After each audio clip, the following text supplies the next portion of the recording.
Good morning, everybody. This is another episode of Dan's Digital Moments, recorded on May 27th, 2021. In case you're not aware, this is my new series of live vlogcasts, unedited, unscripted, and live, raw off-the-cuff reactions of popular technical topics that I found or discovered through my wares every day here. So anyway, today's topic is on alternate social sites. Are they worth advertising to? As you may or most everybody should know by now, there's been quite of an exodus of folks from the more popular sites such as Facebook and Twitter and YouTube even to new other sites such as Parler and MeWe and Gab and other platforms.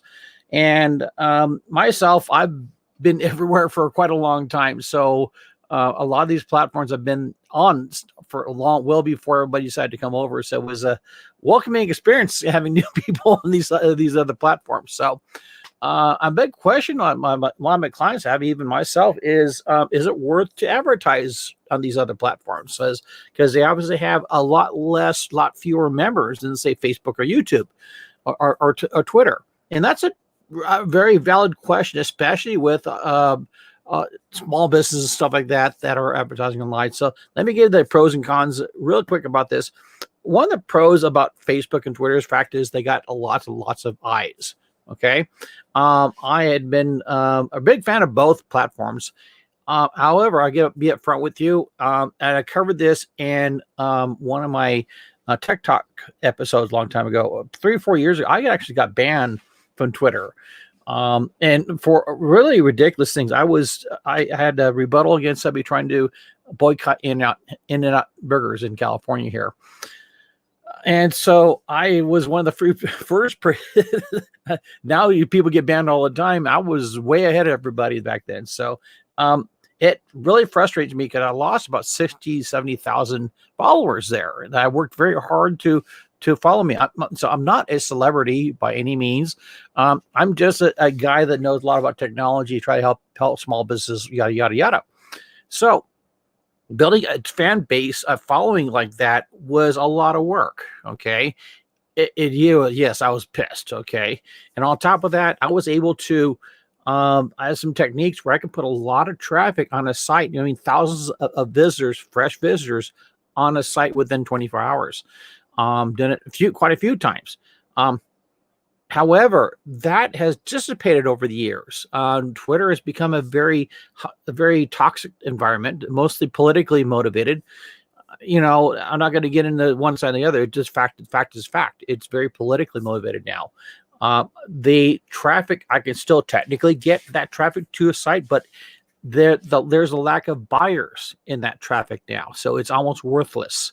So long story short, even though Twitter has a lot of eyeballs still there, a lot of members there, I don't see it as an effective platform anymore for getting people actually going to buy something or join something or subscribe to something, okay, as it had in the past.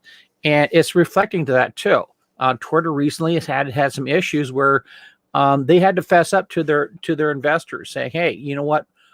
Is this actually working? Is your advertisement actually working? And the answer was no, not really. And so their stock's been dropping quite a bit.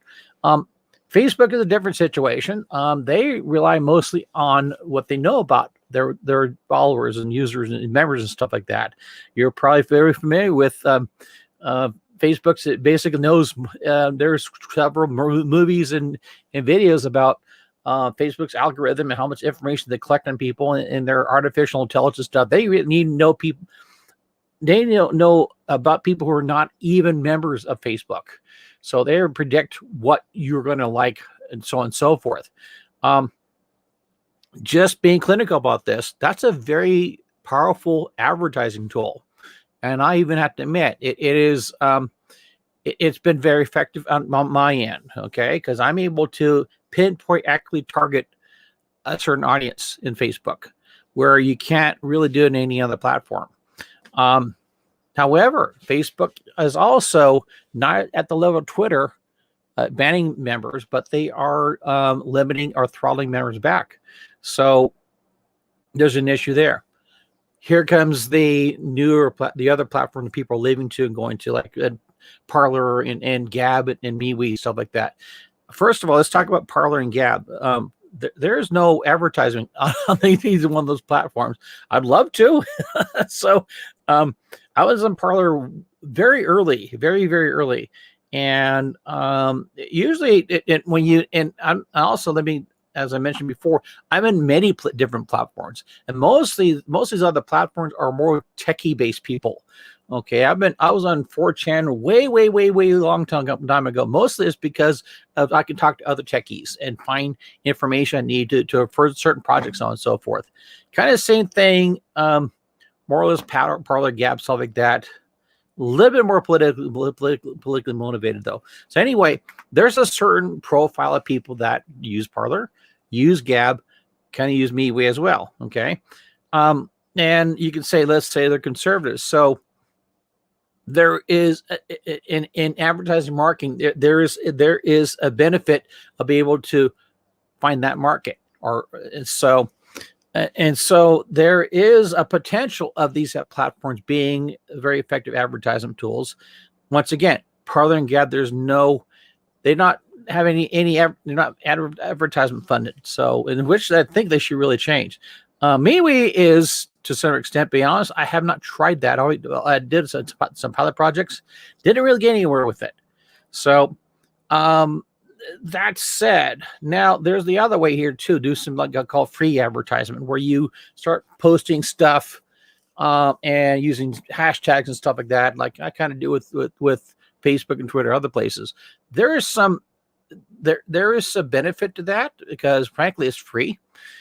So it doesn't really matter how many people have on a platform. Free is free, and it doesn't. All it costs is basically posts. So that said, let's say hypothetically you want to get more eyes on your post for a certain hashtag. If you do it on Twitter, you'll probably get drowned out. Okay, and let's say a popular hashtag. Let's say, NRA. Okay.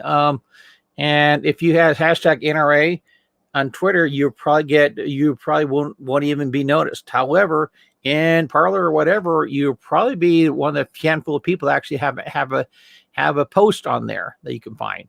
My son and I do a lot of hiking, so I post a lot of stuff on Pacific Crest Trail.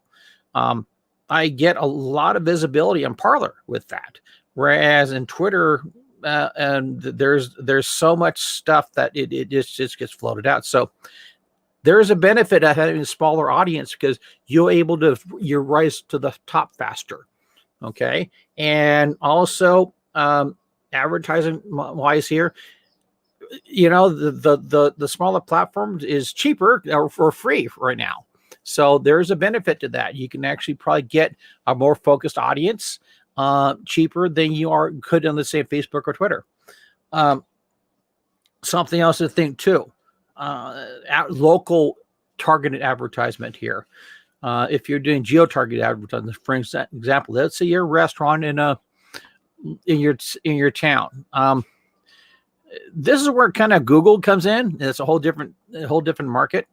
But there's also other platforms where you can get basically a similar type of target, such as using Bing. Okay, you can get a similar geo-targeted advertisement for a fraction of what it costs on Google.